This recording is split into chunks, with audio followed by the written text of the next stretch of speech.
This video is sponsored by Squarespace, the all-in-one website platform for entrepreneurs to stand out and succeed online. What the actual heck? Everyone seems to be ruining the Odyssey, and it seems as though people out there are doing everything they can to trigger any of us who are in classics or ancient history, and they're doing a really good job of it.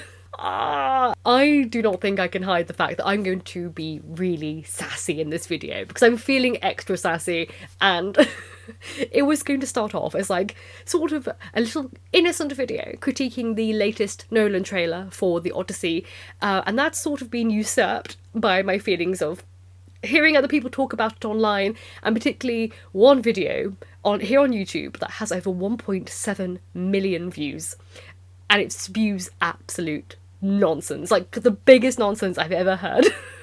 And may I emphasise, to an audience of 1.7 million people who've actually regurgitated that nonsense in my own YouTube channel comment section.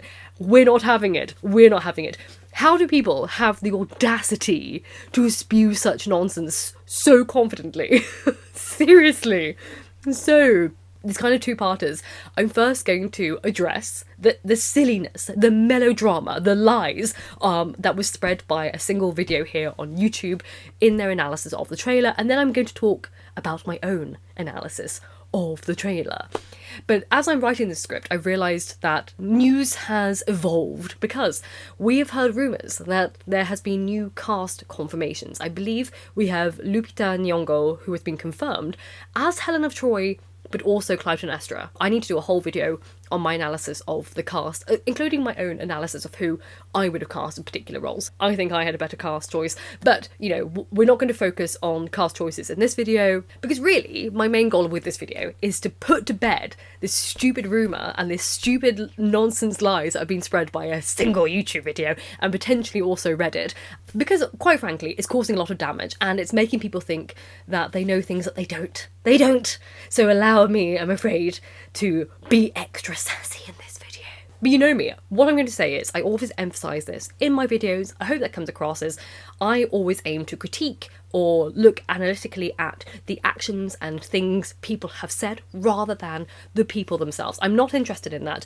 I'm interested entirely in actually the messages that are being relayed and how they're being relayed, etc. I never want to mention channels or creators, although in this instance it may be quite obvious because they're a big creator, but I hope they realise that I'm just here to critique the flaws in one's argument or the misinformation one is spreading. Because to anyone who has actually read the Odyssey, they were talking absolute out of their bottom in this video.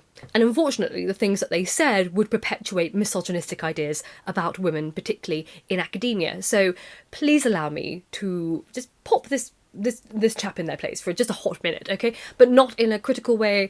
You know, I concede that this creator and I are on opposing political positions, and I want to emphasise that purely because that in of itself is not my issue. They have every right to critique ways in which they believe Hollywood may be overdoing it in terms of political correctness, and I will never agree with that in many ways, but that's absolutely fine.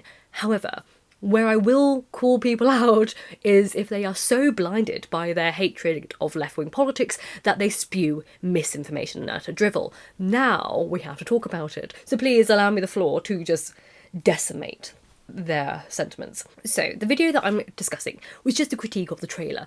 It was absolutely largely fine. I naturally agreed with many of their takes regarding the aesthetics of the movie. But then the creator caught me off guard by saying something about Emily Wilson's translation of the Odyssey, the translation which Nolan has apparently used when working on the film. So they go on to say that the film is based on a translation from Greek by the British writer Emily Wilson, and they say the following, quote, "Why exactly does this matter? Well, because Emily Wilson just so happens to be a hardcore progressive feminist who specifically set out to reimagine Homer's text through a female-coded, gender-critical postmodernist lens, because of course she did, basically stretching the very limits of the original text to bend it around modern sensibilities." And to that I say, What a load of melodramatic nonsense. Tell me you've never read a single translation of the Odyssey without telling me you've never read a single translation of the Odyssey. Particularly, tell me you've never read Emily Wilson's translation of the Odyssey. How do people have the absolute audacity to say such things about text they've never read? Because it makes them look like a real fool, quite frankly. And I can say this as someone who has read 5 translations of the Odyssey, and I've read it at least 10 times over the past decade. And I don't like being brutal, but everything the person said in this section of their video was completely idiotic and untrue. No, Emily Wilson's translation is not a reimagining, and it's not a retelling. It is a translation. And no, Emily Wilson's translation does not stretch and contort the material in the slightest. Now, not only is Emily Wilson more loyal to the original than most translations for her poetic metre alone, but her translation is more loyal than, say, Fagel's translation, for example, insofar as that she refuses to sanitise the text, and she refuses to use terms like bitch or whore to describe Helen of Troy, like all the male translators did, because those words are not in the original text. The male translators have put them in there. So the real contention here is actually over the word, the ancient Greek word kunopes, which translates to dog face. And when using this term, dog face, the vast majority of male translators have always said bitch or whore. But Emily Wilson doesn't use that. She uses the term dog face, and in doing so, she is more accurate, not less accurate, and more honest to the original translators than the male translators have been.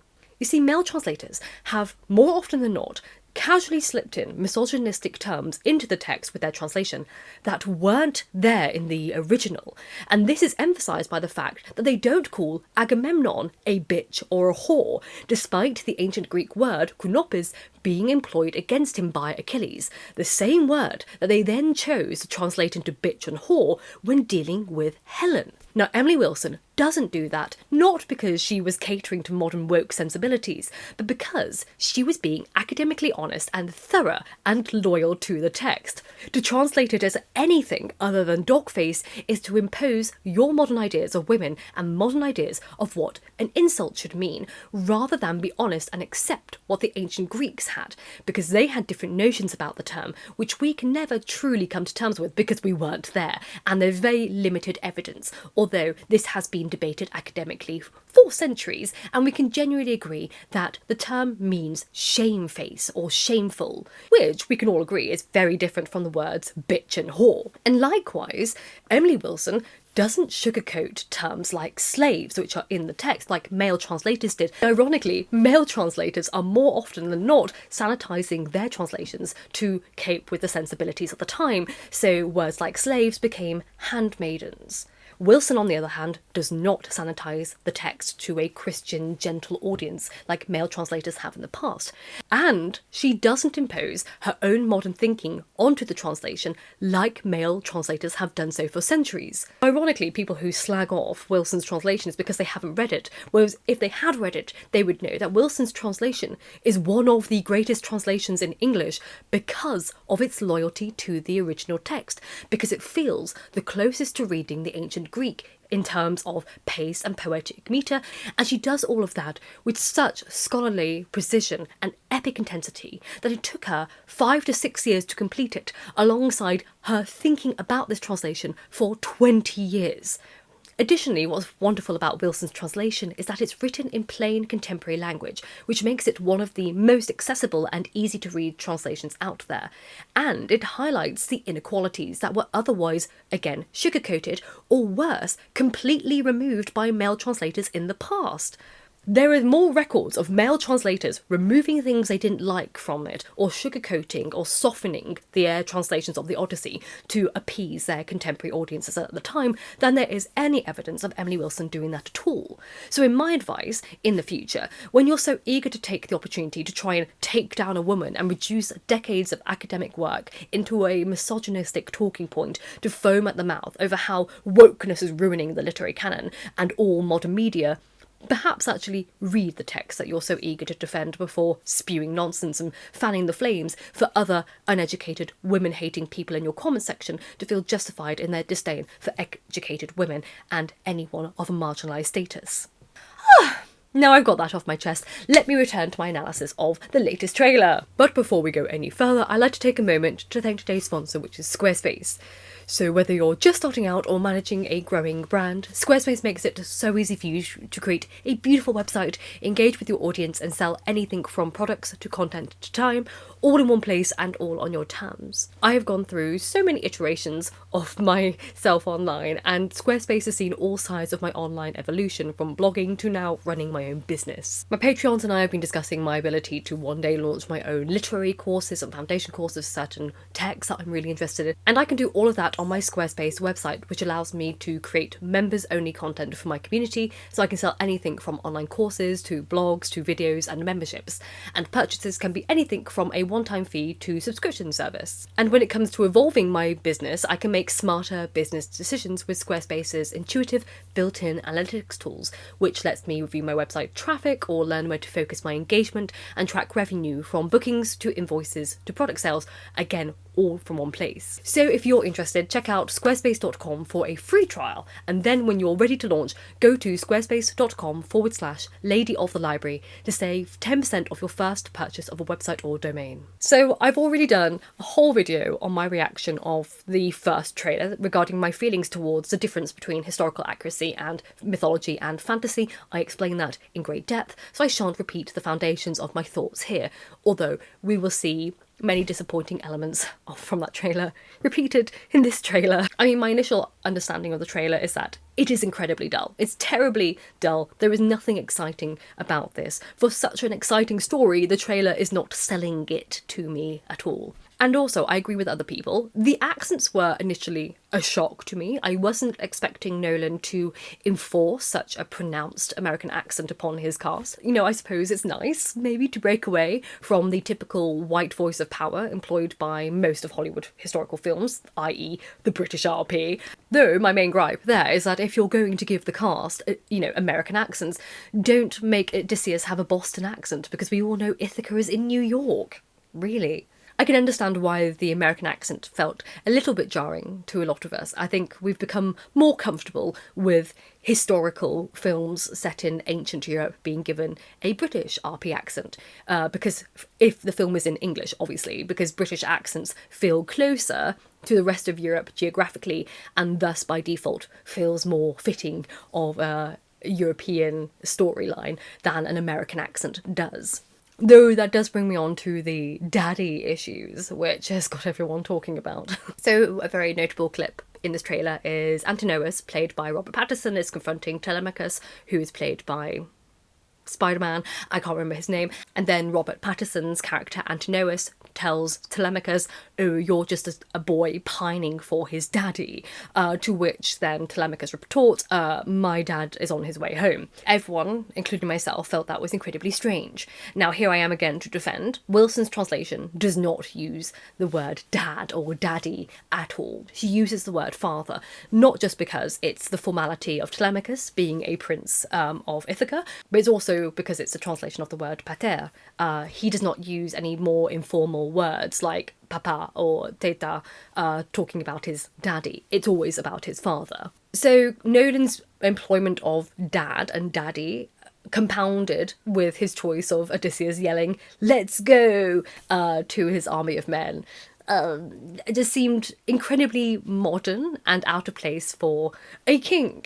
Although I would argue that Odysseus, doesn't really give off the sticking to the royal protocol vibes in any shape or form throughout the Odyssey. However, with American accents and the colloquial modern dialogue that we have briefly heard so far, it is giving more ancient Avengers vibes, and which is not what a lot of us wanted in an Odyssey film. I know a lot of us have really been craving an Odyssey film, but we're not denied it. I want to talk about The Return, because that came out in 2024, and that is a glorious retelling of the Odyssey.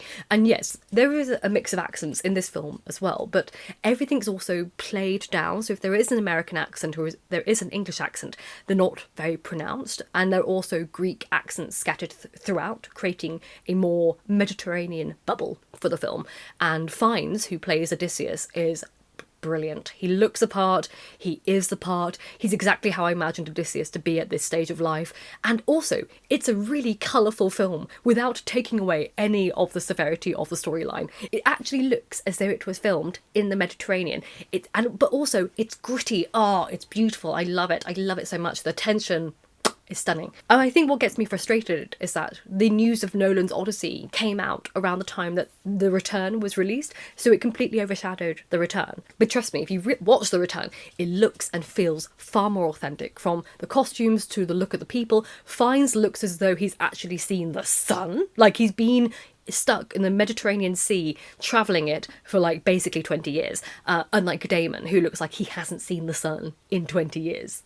And what I can see from the trailers, and then also The Return, is that the difference between these two films thus far is that The Return isn't an action film, and it's not trying to be one. It's not trying to tap into the hero trope of the epic return, because, with all due respect, the Odyssey isn't like that. Like, yes, on the basis of it, it is an epic and it is a return, but it's not like Avengers Endgame Hollywood idea of epic. The Odyssey's very quiet. Like, the Odyssey's movements are incredibly slow and calculated, and that's emphasised particularly when he returns to Ithaca. Odysseus is a man of many turns. He isn't Achilles. He isn't Action Man charging forward into battle. If Nolan truly wanted that kind of battle scene, he should have really gone for the Iliad instead, because Odysseus and the Odyssey isn't that. You know, Odysseus, by this stage of life, he's basically a pirate, and he's cunning, he's aged, and he's the brains behind everything. You know, he was the chief architect of the Trojan horse. He comes up with the idea. He is the reason that Troy finally fell. You know, the Greek army used brute force for a decade, and they didn't get anywhere. But it's only when Odysseus comes up with his plan, which is calculated and quiet, that Troy finally falls. But the scenes that we've seen so far in Nolan's Odyssey have been all focused on action, when really the violence of Odysseus that erupts at the end of the Odyssey comes a bit as a shock. You know, it's a very slow build. It's like water being slowly and slowly heated for years and years and years, and then suddenly it's at boiling point and it's spewing and it's gory and it's violent and it's really intense, because we've seen a pretty damn calm man until that point. Now, how can you build up to that climax in Nolan's Odyssey when it's evidently forefronting battle and action hero montages over the subtlety of both Odysseus and Penelope's very slow building plans? And speaking of battles, there's a lot more armour in this film than I expected to see. I already talked about my ideas on the Batman armour and Odysseus' armour already in the last video, but in this recent trailer we see new armour. We have these armoured men in a forest whom I'm going to guess are the Lystrygonians, the men-eating giants in the Odyssey. I don't know who else they can be. I could be completely wrong there. But if they are the Lystrygonians, putting them in armour is just a bit jarring, really, because they no longer feel like mythological monsters. They just feel like any other army of men. Let's talk about the actual silver armour itself, because obviously steel did exist in Bronze Age Greece, even though it's Bronze Age. It did exist, but as you can tell from the name, it was exceptionally rare. It's more of a novelty that was produced accidentally by smelting iron ore, and that didn't exist enough. You know, there weren't enough accidents to have made the quantities to create thousands of pieces of armour. So again, the armour looks anachronistic here. Though again, playing devil's advocate, perhaps that's what he was going for. You know, perhaps the mythological element of these creatures for Nolan is their employment of steel and their access to it. I know, it's tenuous, but maybe that signals their mythological status, even though it would be incredibly subtle and not quite so obvious to the majority of people. And again, looking at them, just aesthetically, not analysing it very deeply, it looks medieval from a first glance, and I'm not sure if that's something a Nolan will play with in this film. Are they all time travelling? Is that why, you know, we could see Batman armour that's been clearly 3D printed, or medieval style steel armour in another scene? I'm not really sure. The problem with this idea that I'm throwing out there, hypothetically, is that yes, medieval looking armour would look very mythical and magical to a Bronze Age Greek, but in a film for a modern audience, it just looks like a mismatch of really strange historical timepieces. We have Viking ships, we have 3D printed armour, we have steel medieval armour. It is like a whole prop cupboard from a school was raided to make this film happen. I don't understand the inconsistencies here. And for me personally, I would want to make the monsters look like their powers. You know, nothing about these men, if they are the Lystragonians, scream man-eating giants to me. You know, I'd give them like big mouths and teeth, you know, but maybe that's what's hiding under their helmets. But still, it's just not giving me mythological monsters, but they may not be the Lystragonians. That's just me throwing out ideas. I can't think what they are. But in general, you know, we obviously see the Cyclops a little bit in both trailers, but nothing about this is screaming luscious mythology. You know, what we've seen from, I think, Circe's Island, it's bland. It's like a bland desert. There is nothing on there. It looks like a new instalment of the Dune film series, like Dune Part 7 BCE. And perhaps when we see the actual film, the scenes in the film will be more filled out than that. But my God, if that's what it looks like, poor goddess. Living there in such a bland wasteland is truly a punishment for anyone. And of course, again, biggest gripe of my life, bloody monochrome statues. We see Odysseus cutting off the head of a bloody monochrome statue instead of the beautiful polychrome that it should have been, because heaven forbid Hollywood accepts that the ancient world had a personality. It's not garish just because it doesn't match the elitist maturity associated with the marbles adorning the British Museum. They had colour once upon a time. Give them paint, gild them, dress them in garments and cloth like they had. You know, that's what it looked like. Oh, I mean, the only highlight of the trailer was the baby Argos, the sweetest little bean in all of ancient mythology. And if Nolan creates a film where the audience doesn't sob their hearts out at his death, then that will be proof that he has no idea about the Odyssey, because no one can even read that passage without crying. And I'd comment more on Penelope and Telemachus, but really, there's not much to say. They all look incredibly bland, and I can tell that despite the Botox paralysing her forehead, that Anne Hathaway is really giving it her all. But aside from that, you know, it looks so blah. If the casting is true, in my opinion, Nolan's missed lots of opportunities to actually have a really interesting, diverse cast, but he's done it in the really backwards way. He's done it in a rage-baity way, when His spoiler for my discussion, I think Lupita Nyong'o would have been a better Penelope than Anne Hathaway. You could have swapped those two roles over and it would have made a far more interesting discussion, particularly regarding Helen of Troy and Penelope being opposites of each other. You know, the loyal wife versus the straying wife. They are perceived as complete opposites. I don't know what he's doing by making Helen of Troy and Clytemnestra look identical, because that means there are two faces that could have launched 1,000 ships. And I don't think that's really the point. I don't know. I have to write more about it. But they could have been way better choices that would have made for a more interesting cast, that would have channeled a lot of misconceptions about ancient Greece, how diverse ancient Greece was, what the people were like. And he's just missed all those opportunities for a really cheap-looking cast and a cheap-looking film thus far. Obviously, these are just trailers. I could be proven completely wrong, like I was with Wuthering Heights. It could be a really interesting film in its own way. I don't know what he's doing, so these are just my initial thoughts. But if you'd like me to talk about my cast ideas and what I think Nolan may have missed the opportunity to do with the cast, please let me know. I'm happy to do that video. I'm not going to lean into rage-baiting stuff because, with all due respect, a lot of people are all butthurt over nothing. Like, I'm sorry to say that the ancient world was far more diverse than you realise it was. I'm not going to cater to those sensibilities. The irony that apparently Nolan is meant to be catering to sensibilities, or Emily Wilson's translation was, when the most sensitive people out there are the ones who haven't even read the bloody Odyssey in the first place. Sorry I was sassy in this one, it really drives me nuts. But thank you as always for your support and your kindness, and also to my Patreons for being so wonderful. We have my top tier Patreons: Holly is Autistic, Joshua Heredia, Gil the Gilded Dragon, Lady of the Labyrinth, Ellen, Eric Taylor, Yvonne and Yvonne, Jenny Edivane, Marina, Wee Lauren, Nicholas Reed and Andy Bazil. Thank you all so much. As always, I hope you are happy and healthy, and books save lives. So keep reading.